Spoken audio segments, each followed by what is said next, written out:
Darkcast Network, indie pods with a dark side.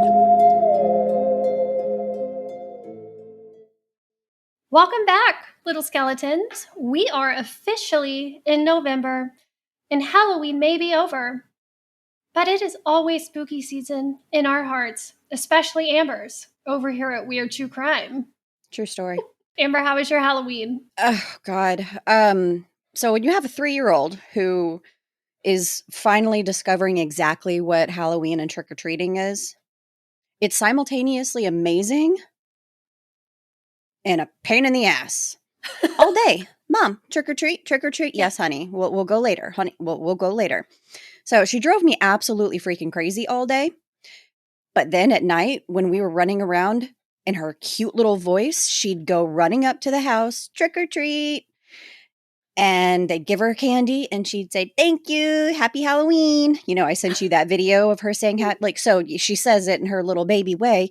And then she would come running up to me, "Mom, I got more candy." "Oh, you did, baby. Good job." Every single house we went to. So, that kind of melted my heart a little bit. But then again, the later on that night and the days following, it's been nothing but mom candy. I'm gonna confiscate like a handful of Reese's peanut butter cups, and I'm just gonna throw the rest of the shit away. Yeah, I know. I'm already ready to get it all out of my house. Yep. For sure. Because it's all the kids will eat. There's no real meals in the house right now. It's just candy. Just candy. It's just candy. I'm like, cool. This is really nutritious. Full-size candy bars, dude. I know. Grayson was just sitting at the table yesterday after school with his bag in front of him, just eating it. I was like, I'm going to take it. You need to walk away from the bag, or I will take the bag from you. Either way. Put the candy down. Put it down. I love it. It's fun. I really wish the amount of candy was much less, and there was not as much to like dole out and deal with after the fact, but they'll get over it or eat all their favorite stuff at some point, and then it's just going to be all the gross leftovers that you still have at Easter. It's so weird being on this end of the spectrum now. I know. It was all about like the pillowcase with the most candy as a kid, and now we're like, oh God, no more candy. No. Please stop the candy. And we still have candy that didn't get picked up. And so it's never. You got surplus. Yeah. Well, yeah. I swear though, the first person that sends me some sort of Mariah Carey Christmas jingle, I'm going to pop them in the throat though. It's too early for that shit. Not ready. It won't be me. Christmas does not start until the day after Thanksgiving. And that's what I stand by. Okay, well, but it's not Christmas yet. And we are here today to bring you a very important case. November 6th, 2024 marks 3 years since Bryan Vladek Hasel went missing in Orlando, Florida. Vladek was only 22 when he was last seen near the Place at Alafaya Apartments near the University of Central Florida. I had the chance to meet with his sister Bethany to talk about Vladek, learn more about his story, and to find out how we and the rest of the true crime community can come together to help them in their quest to find answers. I'm Gina. And I'm Amber. And this is the story of the disappearance of Bryan Vladek Hasel.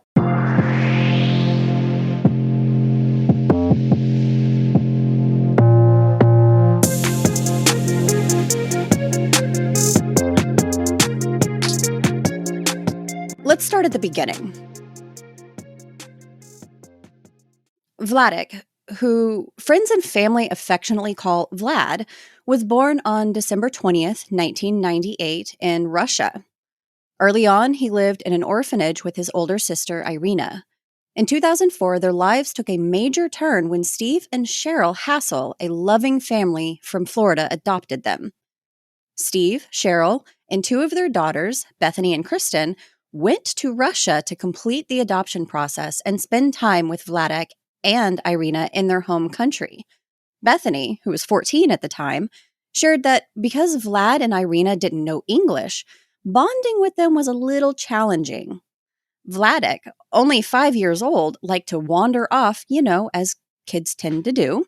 Mm-hmm. And an older gentleman in the red square explained to him that it wasn't safe and that he needed to stay with his family. In another circumstance, little kid Vladek started a conversation with an older woman while on the subway, and they invited the whole family over for a meal. This is just a small example of how outgoing Vladek was, even from a very young age. Vladek and Irina joined an already sizable family in Inverness, Florida, 8 siblings in total. By the time they came into the Hasel household, the 3 oldest siblings, Amy, Carrie, and Jody, had already moved out, and Jonathan left for college a few months later, so they mainly grew up with Bethany and Kristen. The Hasels renamed Vladek to Bryan, and he and his sister Irina settled in with the rest of the family. Funny enough, a Russian woman and her daughter, who was around Irina's age, also lived in Inverness. They became a huge support system for the Hasels, both before and after the adoption. Before Vlad and Irina officially joined the family, Steve, Cheryl, Bethany, and Kristen would visit this woman's house to speak to Vlad and Irina over the phone, using her language skills as a bridge. And then after the adoption, they visited often so Vlad and Irina could play with her daughter and chat in Russian while also learning English. Vlad and Irina were quick learners, and Vlad actually doesn't remember how to speak Russian and doesn't have any hint of an accent left. Before he went missing, Vlad did mention to Carrie's partner that he was interested in visiting Russia again one day. But since it was a closed adoption, he didn't have any personal connections over there. And Vlad wouldn't have been able to visit Russia after his disappearance because his passport was expired and attempting to renew it would be flagged. During Vladek's childhood, he had a real passion for playing sports, whether it was soccer, t-ball, basketball, or even pee-wee football at one point. He loved being active, and sports gave him the perfect outlet since he was never one to sit still for long. As far as the holidays go, Christmas was hands down his favorite time of the year. He loved decorating the tree, and Bethany has this sweet memory of a year when Vladek let her wrap him up in Christmas lights. To top it off, he even put the angel tree topper on his head.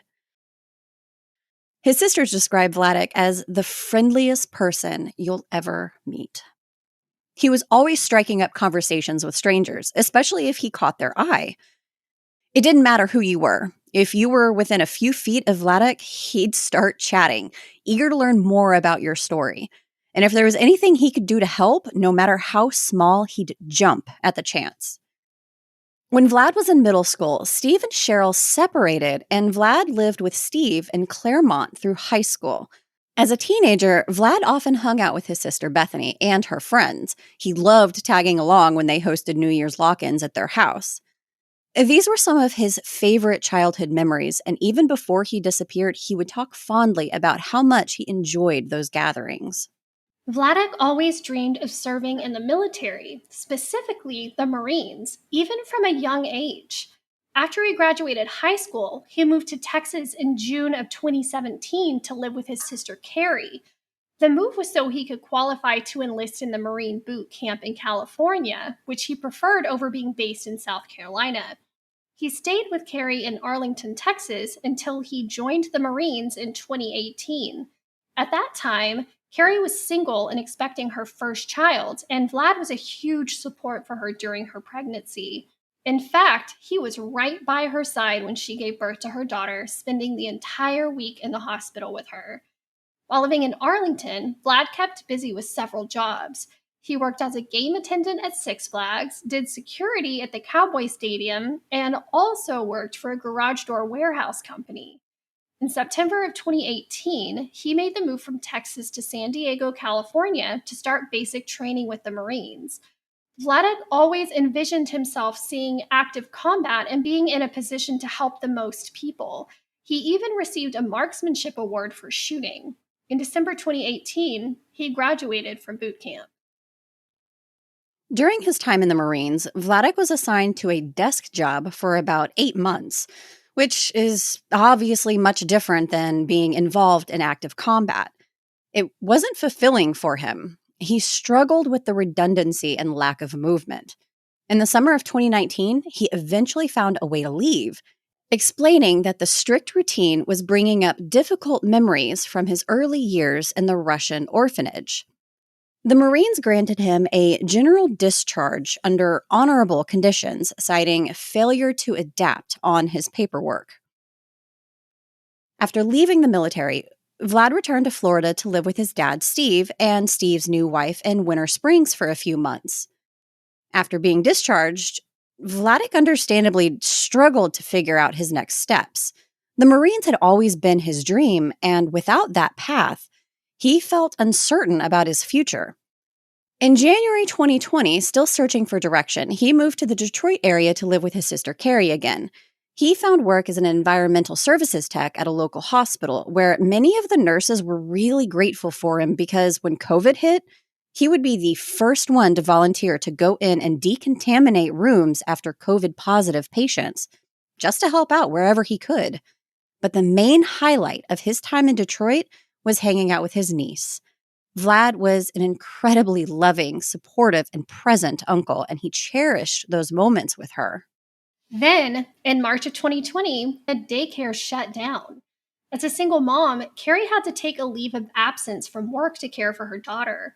During that challenging time, Vlad stepped up, financially supporting them for a while. Eventually, they both relocated to Nashua, New Hampshire, but things didn't go as planned.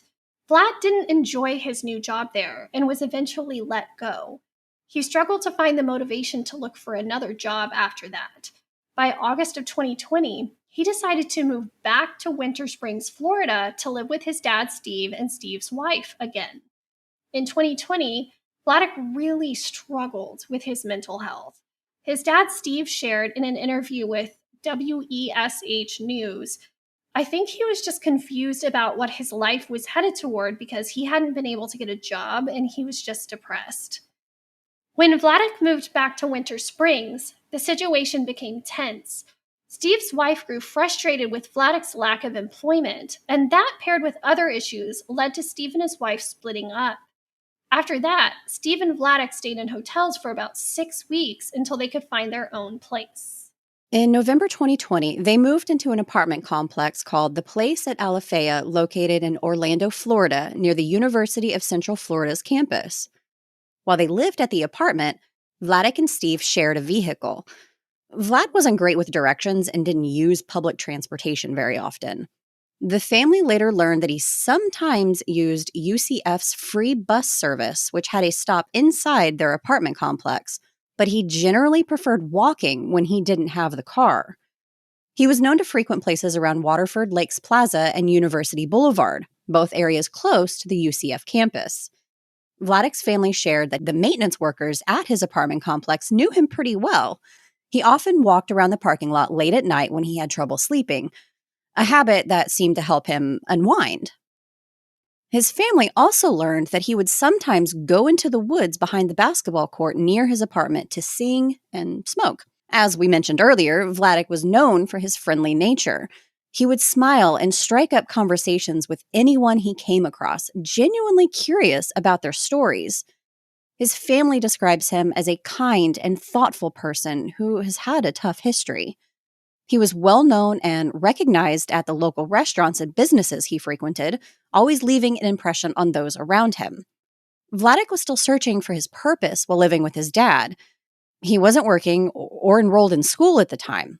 He wasn't interested in the party scene, and he wasn't dating either. Though he had a couple of friends, he was especially close with one who worked at a nearby restaurant called Smoky Bones. They texted frequently. Vladek did have social media accounts, but he hadn't posted anything in years. He mainly used them for messaging and staying in touch with family through Facebook or Instagram Messenger. In his downtime, he enjoyed playing PlayStation and watching YouTube videos. He was a regular at Foxtail Coffee Shop, located on University Boulevard and Collegiate Way near UCF, just about a mile from his apartment. From November 2020 to November 2021, Vlad, who went by Bryan there, would visit the coffee shop up to 3 times a week, often spending hours at a time. In the past, customers had made complaints about Vlad's behavior. He was known to pace while drinking his coffee and listening to music, occasionally singing out loud. When a customer complained and asked employees to intervene, Vladek would always comply, either by sitting down or quieting himself. Vladek tended to go through cash pretty quickly. He'd either spend it or give it away to others. According to his missing persons website and his Facebook, his dad, Steve, provided him with cash and a credit card to cover his expenses. At one point, Steve even offered to buy Vladek a scooter so he could get around more easily and have transportation for potential jobs. However, Vlad chose to purchase a tablet instead and likely either spent the rest of the money or gave it away. Steve and Vlad would often go out to eat at restaurants together, and Vlad was always striking up conversations with the servers. If he learned that they were going through a tough time, he had a habit of leaving very generous tips, sometimes as much as $100 to $300, just to try and help them out. At the beginning of 2021, Vladek experienced a major shift in his mindset. His sisters described it as if a switch had flipped. He began rejecting materialism, which was a big change from his past. As a teenager, he was all about brand name clothes, the best cell phone, and other luxury items. But starting in 2021, he said that material possessions were just distractions. Around this time, he also started building friendships and helping unhoused people in the East Orlando area. Vlad would bring them food, take them out to eat at restaurants where he'd cover the bill, and treat them to movies. On one occasion, he even let someone use his credit card. Helping the unhoused population gave Vladek a sense of focus and purpose, and his dad fully supported his efforts, covering everything financially. Steve was glad to see Vladek passionate about something meaningful. Eventually, Vladek gave away his tablet, and a few months before he disappeared, he broke his phone, telling his dad it was a distraction. Vlad didn't want a new phone, but Steve and Irina insisted that he at least carry a flip phone so they could reach him. Vlad agreed and got a basic flip phone with a new number that could only be used for calls and text.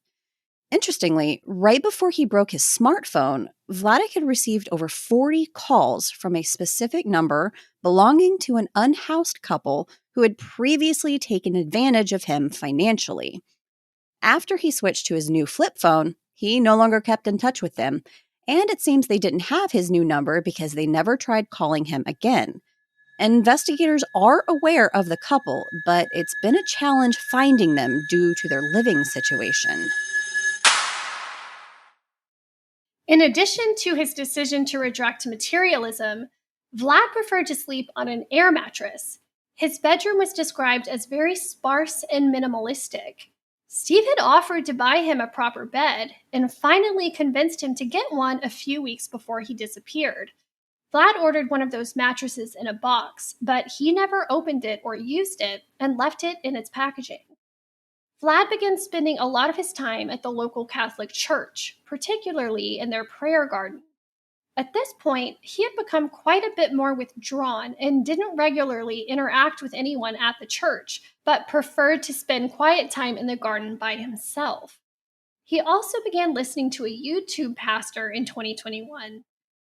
The main themes of focus were things like heaven, archangels, and demons.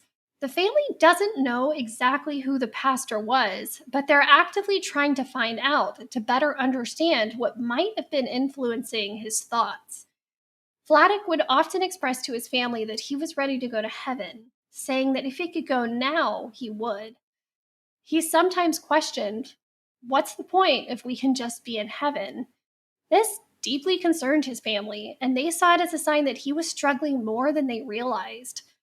At this point, he had become rather closed off about his life, feelings, or struggles, and deflected any personal questions, making it hard for his family or friends to get a better understanding of what he may have been going through. In the summer of 2021, Vladek expressed a strong desire to hike the Appalachian Trail. At the time, Steve and Vlad were considering renting a 4-bedroom house in Orlando with Jody and Bethany. Vlad mentioned that he didn't even need a room. He would just camp outside to prepare himself for the hike. In September, the Hasel family started planning a trip to Tennessee for Bethany's birthday, which is in November. When Vlad and Bethany discussed the trip, he talked about hiking the Appalachian Trail and meeting them there. Bethany reminded him that if he did decide to go through with it, he needed to keep his phone on him, which was something he didn't normally do, in order to check in. Vlad, however, was dismissive and insisted he would be fine.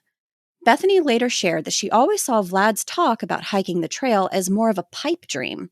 She said that Vlad often made big statements just to see how people would react, and she doesn't believe he really had any serious plans to hike the trail that November. Besides mentioning hiking the Appalachian Trail, Vladek often talked about his desire to live off the grid. He mentioned this to his dad, Steve, and also to his friend who worked at Smoky Bones. However, he made it clear that he wouldn't pursue this plan until after his dad had passed away. Vladek didn't want to leave his dad alone or have his dad blamed by the family or anyone else for his decision to leave. Now, let's get into Vladek's movements in the days leading up to his disappearance. On November 3rd of 2021, Vlad bought a $60 pocket knife. When Steve asked him why, Vlad said it was for protection, but wouldn't give any more explanation, so they didn't discuss it any further. That same day, while Vlad was driving, Steve's car broke down at Waterford Lakes Plaza. Vlad walked back home and seemed worried that Steve would be upset about the car. However, Steve reassured him that it was an old car and they had the money to fix it. So they towed the car to the shop the next morning, where it stayed until Steve could pick it up on the 15th. As mentioned earlier, Steve and Vlad's mom planned a trip to Tennessee for Bethany's birthday, leaving on the 5th and returning on the 16th. Initially, Vladek was planning to join them, but a few days before the trip, he changed his mind and decided to stay home instead. On November 4th, Vladek visited Foxtail Coffee. While he was there, a customer complained to the employees, saying that Vlad was making him feel uncomfortable. The customer decided to leave, and since he left on his own, the staff didn't say anything to Vlad at the time. The same customer returned later and saw Vlad sitting outside the coffee shop. It was at this time he informed Foxtail staff that when he made the earlier complaint, he also witnessed Vlad place a pocket knife on the table. Since Foxtail has a strict no weapons policy, they decided to issue a trespass warning.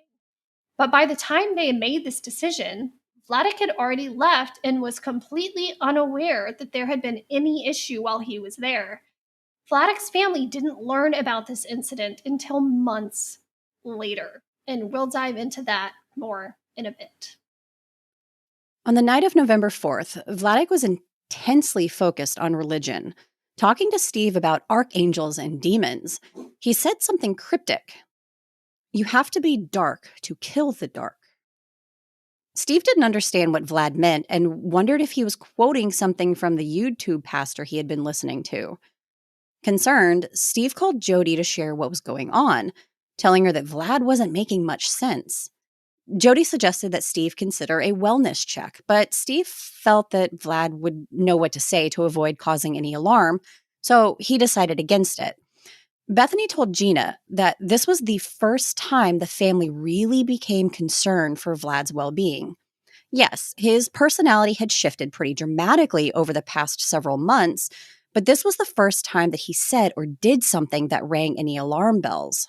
We did some digging about this specific phrase, and while we didn't find an exact match for "you have to be dark to kill the dark," we did find information for the phrase "you have to be in the dark to kill the dark," which basically means to overcome negativity, darkness, or ignorance. You have to immerse yourself in that thing to defeat it. Maybe this was a phrase he came across in one of the videos he was watching on YouTube, and it resonated with him because of the struggles he had been silently going through. On November 5th, the day before leaving for Tennessee, Steve gave Vlad $100 in cash and a credit card. He also offered to buy groceries, but Vlad said they already had enough food. Steve mentioned he was expecting a package on November 8th and asked Vlad to bring it inside when it arrived, which Vlad agreed to do. When Steve left for Tennessee that afternoon, he couldn't shake his concern about Vlad, especially after their conversation the night before. According to Facebook, Steve tried to check in with Vlad several times during the trip, sending texts and voicemails, but Vlad didn't respond. Not to Steve, not to other family members, and not even to his friend who worked at the nearby restaurant. It wasn't unusual for Vladek to go a couple days without responding, but he spoke to his sister Irina almost daily, so not hearing from him for several days was concerning. On November 8th, Steve received a message that the package had been delivered to his apartment. Though he still hadn't heard from Vlad, Steve assumed he'd brought it inside, as he'd promised. Around 4 p.m. on November 15th, Steve returned from his 10-day trip to Tennessee and picked up his car from the repair shop. When he got home, he immediately noticed something odd. The package he had asked Vlad to bring inside was still sitting outside the apartment. Vlad had promised to take it in, so this seemed strange. Steve noticed other signs that something was off when he looked around their apartment. The kitchen looked untouched. No food was missing from the fridge, and there were no dirty dishes. According to Q Missing Persons, Steve quickly realized it seemed like Vlad hadn't been staying at the apartment. Vlad's flip phone, showing unread text and missed calls dating back to the afternoon of the 6th, was still in his bedroom along with his gym shoes and the pocket knife he'd recently bought. At this point, Steve was understandably concerned, but he held off on filing a missing person report. He'd arrived a day early. He wasn't supposed to be back until the evening of Tuesday the 16th, so he wondered if maybe Vlad was just waiting to return when Steve got back. But when Vlad still didn't come home or contact him by the evening of the 16th, the family's concern grew. On the 17th, Bethany called the Orange County Sheriff's Office and filed a missing person report. To spread the word, the family created and hung up flyers with Steve's phone number. That same day, Bethany made a Facebook post to keep friends and family updated on the efforts to find him. By 7:30 p.m., she shared that they'd been putting up flyers in all the local restaurants and around the apartment complex. Soon after, Steve received a tip from one of the maintenance workers at the place at Alafaya. The maintenance worker had seen one of the flyers and left Steve a voicemail. With his hearing not being the best, Steve thought he heard that the maintenance worker had spoken with Vladek at the basketball court for about 5 minutes, quote, last Friday, end quote. The family assumed he meant November 12th, but they began to wonder if he'd actually meant November 5th. They reasoned that the basketball court was close to Steve and Vladek's apartment, only about 50 feet away. If Vladek had gone to the court on the 12th, he would have likely seen the package that was delivered on the 8th and brought it inside, which he hadn't done. From what Steve initially understood, the maintenance worker said that after talking for a few minutes, Vlad walked into the woods. Steve shared this information with the sheriff's department, and it was included in the initial report. A few days later, Bethany listened to the voicemail to clarify what the maintenance worker actually said. She realized that he mentioned only speaking with Vlad for a few minutes and then noted that Vlad liked to go to the woods behind the basketball court to be alone, smoke, or sing. The maintenance worker simply suggested they check that area as a place Vlad frequented, not that he saw him go into the woods. Steve and Bethany immediately called the detective to correct the misunderstanding. However, despite their repeated requests to clarify the statement, Vladek was last seen walking into the woods, stayed on his missing person flyer for several months. On November 18th, Bethany requested surveillance footage from the place at Alafaya, hoping it might provide some answers. Unfortunately, the complex only kept footage from the past 7 days, so anything earlier had already been erased. The property management promised to review the footage from the only 2 security cameras they had, which were positioned outside the laundry room and gym. However, they could only release the footage to law enforcement if requested. The detective in charge of Vlad's case still hadn't requested the footage 2 weeks after Vlad was last spotted. And by that time, it was too late. After doing a little digging, I discovered that Florida statutes state that footage must be stored for at least 180 days and be accessible to law enforcement when needed. While tenants don't have direct access to camera footage, they can inquire about recordings that concern their unit in certain instances. So why would the complex only hold footage from the past 7 days? There could be a multitude of reasons, and without asking the owners of the complex, there's no way to know for sure. But depending on the type of storage the cameras used, there could have been a limitation for how long it could be stored. For instance, SD card storage is only kept for 7 days to a month. If the footage was stored in the cloud, it could be held for much, much longer, depending on the subscription plan the complex had with the security company. But that means spending more money each month to hold on to security footage they may or may not need. We're talking about a housing complex where potentially hundreds of people live. I feel like paying to monitor all of those lives is a small price to pay for the safety of your community or potentially solving a crime. That's just my opinion. But the tenants are also paying rent to live there. Correct. So the least you could do is keep them safe and keep that information available should it be needed.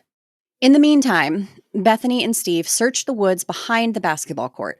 The area was small but very dense, bordered by a retention pond. It was difficult to navigate with thick trees, palmetto bushes, and swampy wetlands. They managed to push in about 30 feet before the overgrowth made it impossible to continue further. On November 19th, between 11 a.m. and 5 p.m., the lead investigator sent several deputies to Vladek's apartment complex to search the surrounding woods, particularly the area near the basketball court. Since navigating dense woods is challenging, they needed permission from a local agricultural group to conduct the search. Although they managed to get in, they only reached the same point where Steve and Bethany had stopped in the overgrown area. The deputies then expanded the search, using helicopters, drones, and a canine search dog. According to Fox 35 News, during this initial search, deputies found a single red slide shoe along the tree line near the apartment complex. They showed Steve a photo of the shoe, and while he confirmed it was the type Vlad wore, he wasn't sure if Vlad had a red pair. The shoe was sent for DNA testing to determine if it belonged to him. Later that night at 11:30 p.m., Bethany updated her Facebook post with the day's findings. The officers had done a thermal scan over the wooded areas but found nothing, and the search dog came up empty as well, likely impacted by the heavy rain that made the search more difficult. The sheriff's office posted flyers in local homeless shelters in the University Boulevard Alafaya Trail area. Officers also checked the prayer garden at the Catholic Church where Vladek often spent time, and between 5 and 7 detectives canvassed the neighborhood, going door to door. According to Vladek's missing persons website, the Orange County Sheriff's Office took his phone as part of the investigation. The phone was found next to his charger, but it was dead when they located it. All of Vladek's messages were unread from November 6th onward. On November 20th, the sheriff's office continued their door-to-door canvassing around the apartment complex. During this search, they found a witness, a friend of Vladek's, who reported seeing him around 3 a.m. on Monday, November 15th. According to this friend, Vladek had come by his apartment and asked if he could stay the night. However, the friend said it wasn't possible because his girlfriend and her kids were there and they would be waking up soon. Vlad then asked if the friend had a gun, explaining he wanted it for protection. The friend, who couldn't have firearms due to her prior record, asked what Vlad needed protection from, to which Vladek replied, an animal. He also mentioned wanting to go off the grid and appeared anxious to leave. If Vladek had knocked on this guy's door on November 15th, where was he the whole week before that? During our conversation, Bethany shared that the description of Vladek that the friend gave was very similar to what he was wearing when he was issued the trespass warning at Foxdale Coffee on the morning of the 6th. The friend also said he didn't appear dirty or grungy, like he had been living outside. Bethany believes it's more plausible that this encounter happened before the 6th and not on the 15th. Here's what the family and private investigator Steve Fisher have been able to piece together. On November 4th, Vladek entered Foxtail Coffee around 8 p.m., listening to his headphones. He bought a drink and sat down, placing his pocket knife on the table. A customer noticed this and, feeling uncomfortable, told a worker he was leaving, though he didn't initially mention the knife. The customer later returned, saw Vladek sitting outside the coffee shop, and informed the staff that Vladek had displayed a pocket knife earlier. Due to Foxtail's strict no weapons policy, they issued a trespass warning for Vlad's next visit. Vladek wasn't aware of the warning because he had already left. The next day, November 5th, Vladek helped Steve pack up the car for his trip, and Steve left for Tennessee around 6 p.m. That was the last time he heard from Vlad. Then in the early hours of November 6th, at around 2 a.m., Vladek called his biological sister, Irina. She said it was a typical conversation, just checking in with each other, and it wasn't unusual for them to talk at that hour. However, after this phone call, she didn't hear from Vlad again, which was very unusual, like we mentioned earlier. Vlad and Irina were very close and spoke pretty much daily. Later that morning, around 8 a.m., Vlad visited Foxtail Coffee again, bought a cup of coffee, and sat down. This purchase was the last transaction on his credit card. While he was there, Foxtail called the sheriff's office to issue the trespass warning. On the body cam footage, Vlad looked visibly confused and didn't understand why he was being asked to leave. The officer didn't explain the reason behind the warning, only telling Vlad that it was a private business and they had the right to trespass anyone for any reason, even something as simple as the shirt someone was wearing. At 8:26 a.m., Vladek can be seen walking in the direction of the Wawa convenience store located west of the coffee shop. This time-stamped footage marks the last confirmed sighting of Vladek before he disappeared. In the footage, Vladek is seen wearing a black hoodie over a gray shirt with a necklace. He's also dressed in khaki shorts, crew-length black socks, and bright red slides. Vladek pulls out things from his pocket, including the credit card Steve left him, his Bank of America debit card, and his ID. He did not have the pocket knife with him. These items have never been found. And as we mentioned earlier, on November 8th, a package was delivered to Vladek and Steve's apartment and was still outside when Steve returned home on November 15th. On November 12th, the maintenance man believed he saw Vladek near the basketball court outside the apartment. Then, in the early hours of November 15th, around 3 a.m., the friend at the apartment complex said Vladek came by his door asking if he could stay over. On November 20th, Bethany posted on Facebook that officers had asked her not to share more updates about the investigation. They explained that the high level of detail in her posts could hinder the investigation, especially if Vladek or any potential perpetrators were reading the updates and using the information to avoid being found. Despite this, Bethany and Steve continued to canvass the University Boulevard, Alafaya Trail area, speaking with locals and asking everyone to keep an eye out for Vlad. Many people remembered him for his kindness and the support he showed to local businesses. On November 24th, Jody shared on Facebook that Vladek was very particular about cleanliness, especially washing his hands, and would often take 2 showers a day. With the colder weather, she couldn't imagine him willingly staying outside. He would have likely sought a shower, some shelter, or even returned home to retrieve his pocket knife. He was also afraid of the dark, so it didn't make sense that he would stay outside for an extended time. According to Vlad's website, a nonprofit search organization called Night Owl Reconnaissance offered to examine Vlad's PlayStation and YouTube accounts to gather any possible information. The family sent Vlad's PlayStation to the organization on February 19, 2022. However, Vlad's sisters shared that Night Owl Reconnaissance was unable to access his accounts. The Orange County Sheriff's Office declined to participate in any media interviews about the case, which was unusual since police typically make themselves available for such communication.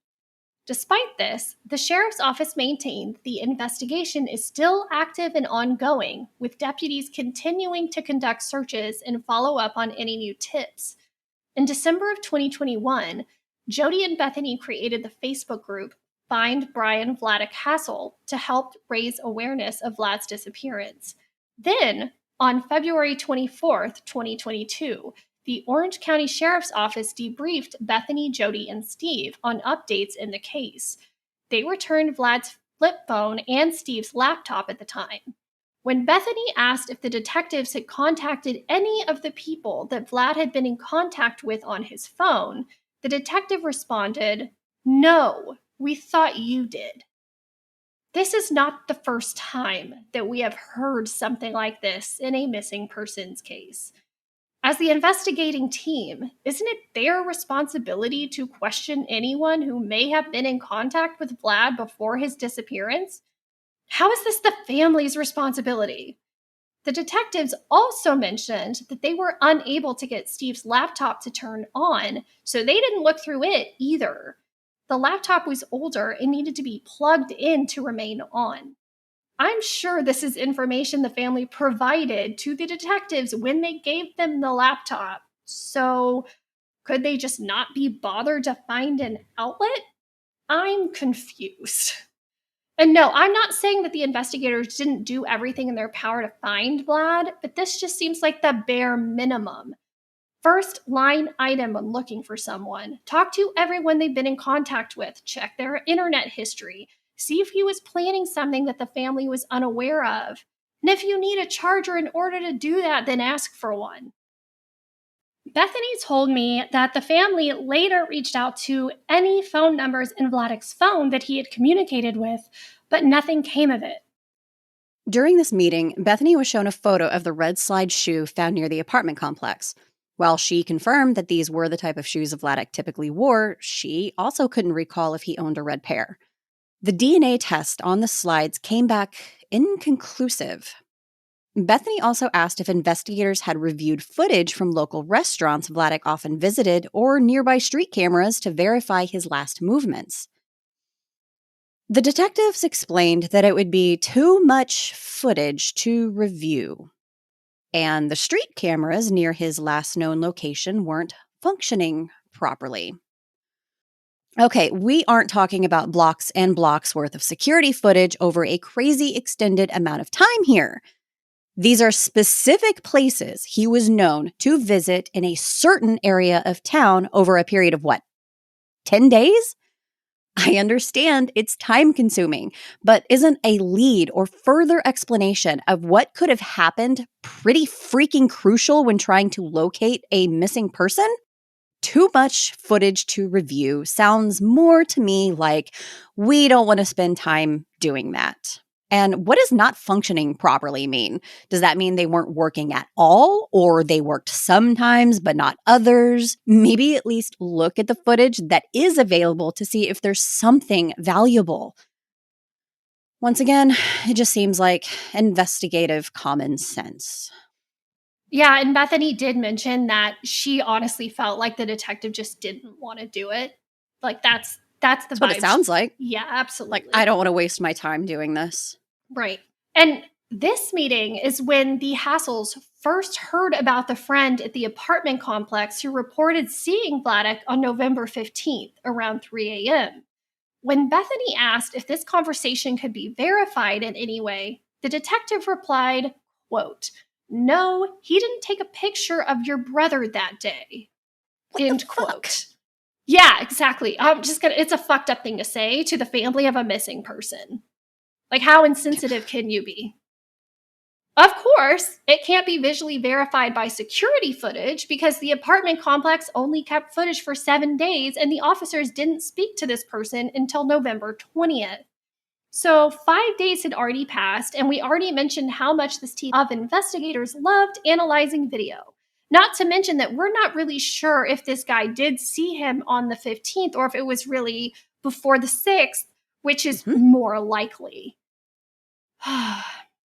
This is the point in the conversation when the detective casually mentioned that they have him on body cam footage at Foxtail Coffee on the morning of November 6th.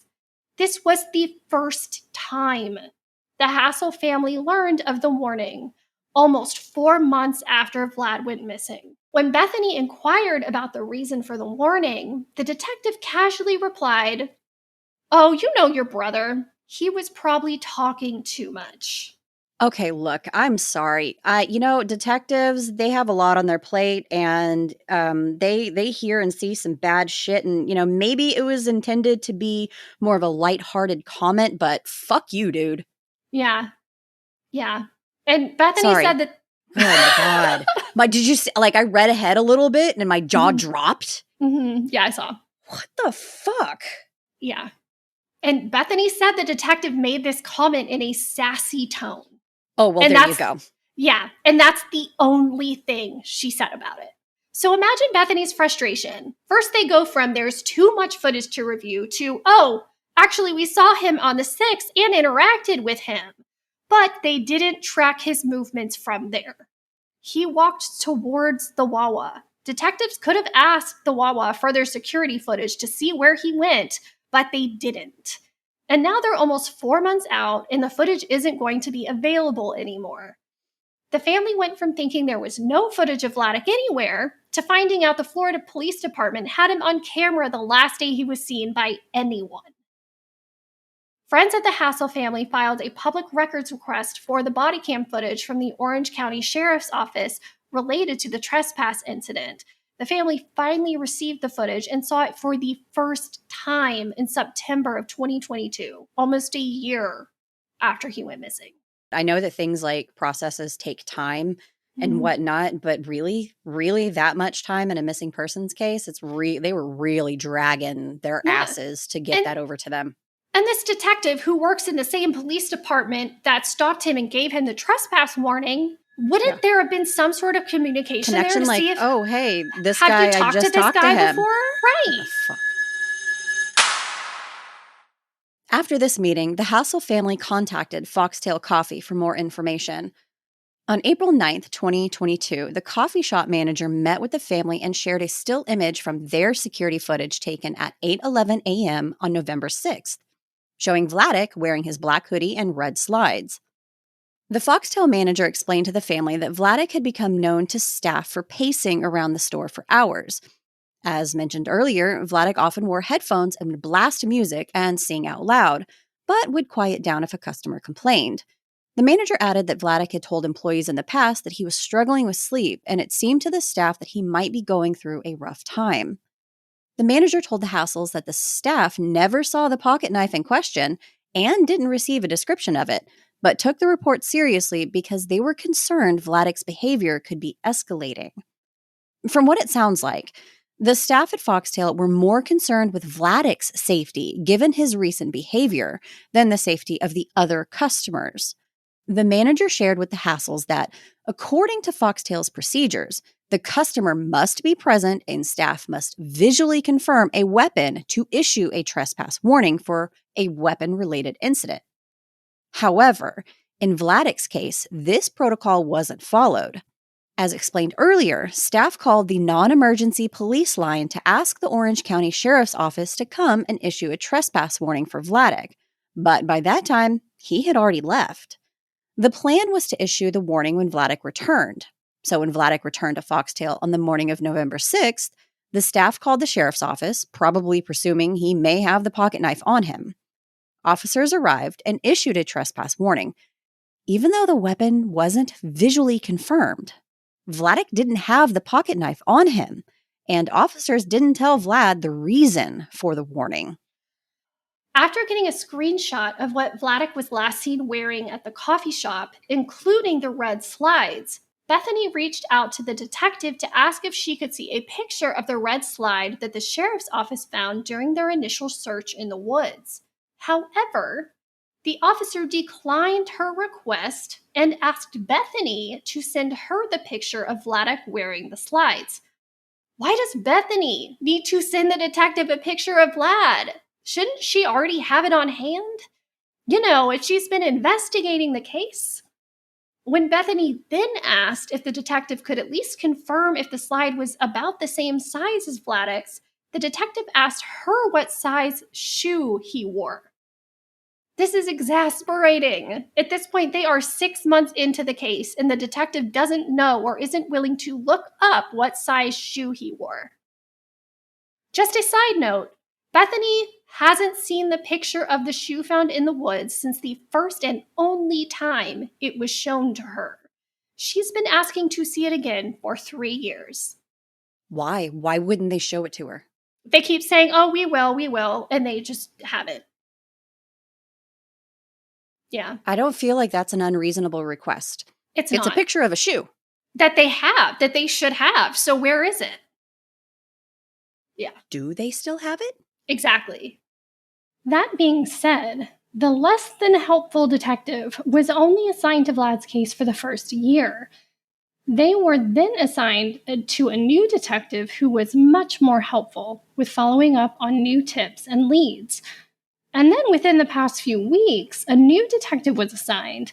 Bethany shared he's been very responsive and open with her about what he's working on. In April of 2022, an acquaintance of Vladek's reached out to Jody with some new information. This person told her that Vlad had called him a couple of nights before he went missing. When the family checked the phone records, they found a 5-minute call made on November 4th at 7:13 p.m. During the call, Vlad had asked if he could crash for a night or two on their couch.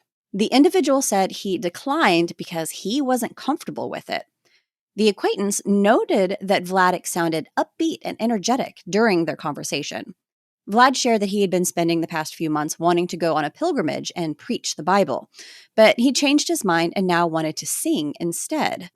Also in April, the family took steps to raise more awareness by putting up billboards around Orange County with Vladek's missing person information. Jody told Fox 35, quote, "I don't believe enough people know that my brother is missing yet," end quote. The family also pushed for law enforcement to conduct another search of the woods. By this time, as reported by WESH, the family was growing increasingly worried that something bad had happened to Vlad.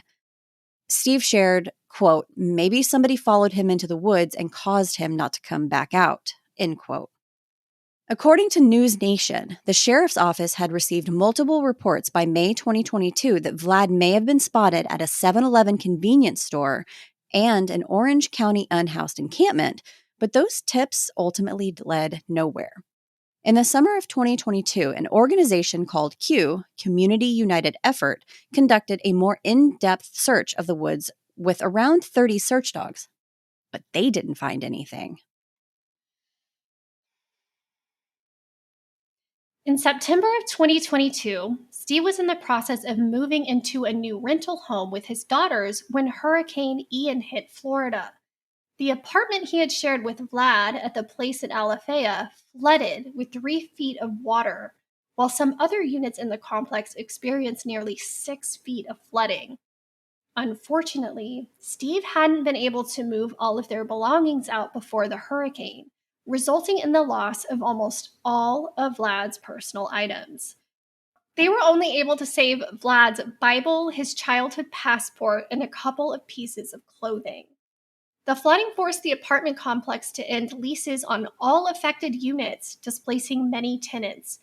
By July 2023, the complex terminated the leases on the remaining buildings, and it now stands deserted, with plans to eventually demolish the entire site. On November 28, 2022, Bethany posted on Facebook to share that new detectives had been assigned to Vladek's case.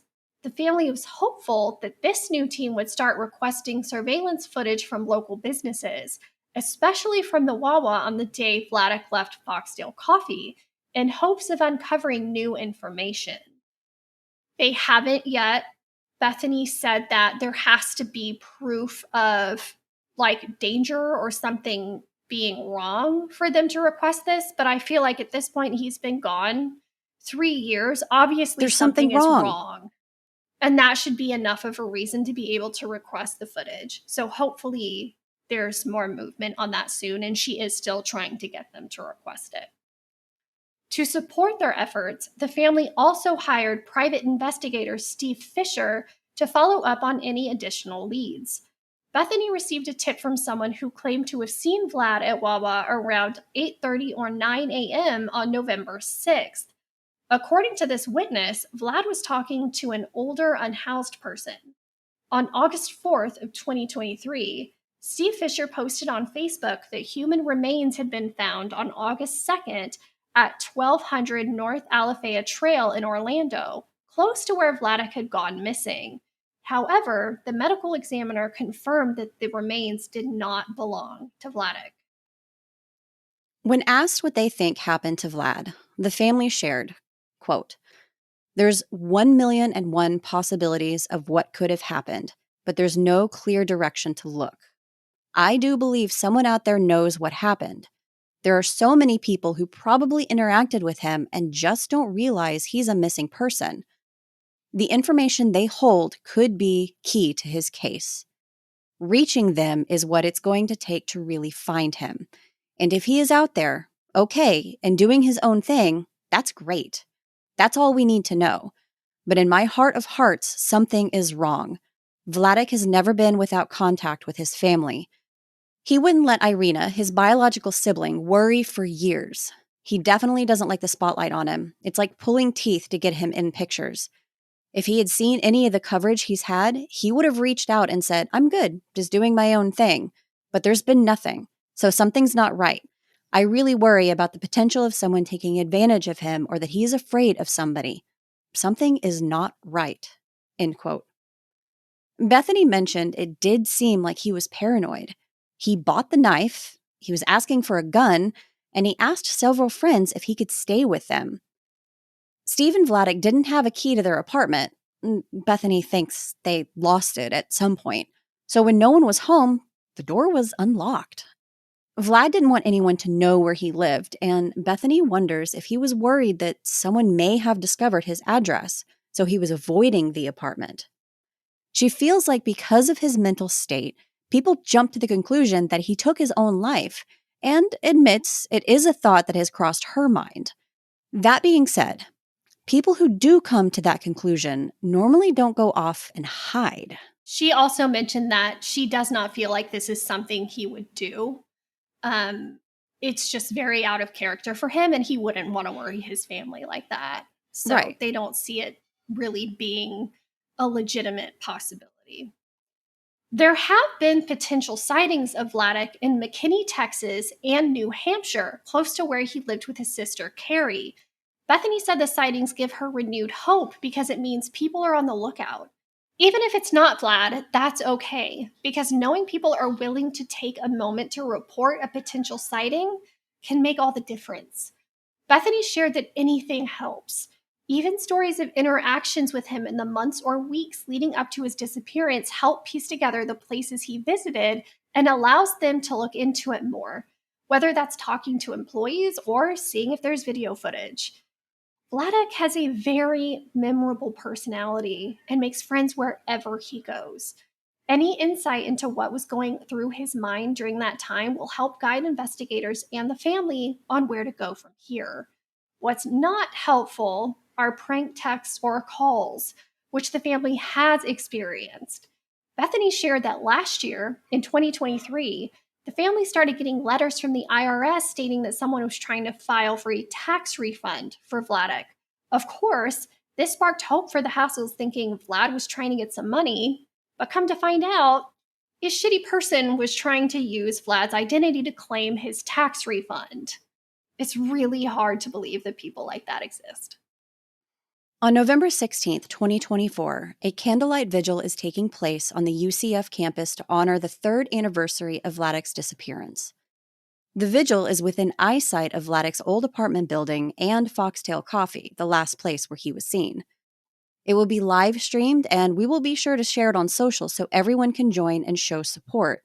If you're unable to attend, you can join in solidarity by lighting a candle and posting a photo on social media with the hashtags #FindVladek and Team Vladek. When asked what would help their efforts to find Vlad the most, Bethany said sharing Vlad's missing person flyer on social media is the most impactful thing we can do. It may seem simple, but you never know who will see it and remember him from somewhere. And if you're willing, consider posting 5 to 10 flyers in your town at gas stations, laundromats, anywhere.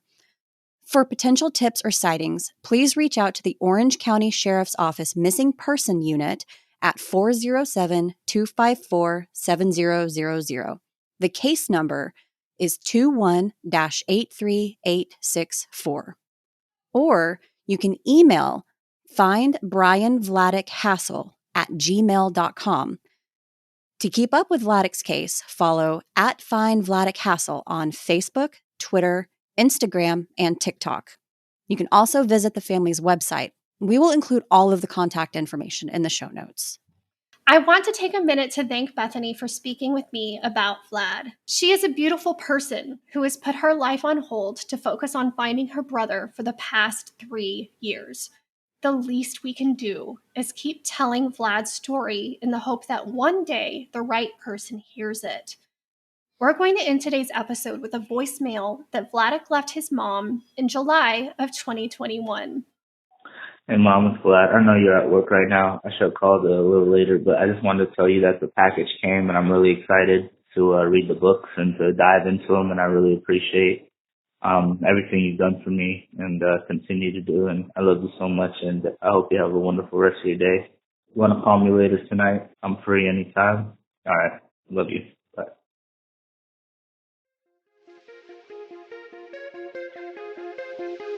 So until next time, stay safe. And make good choices. Bye. Bye.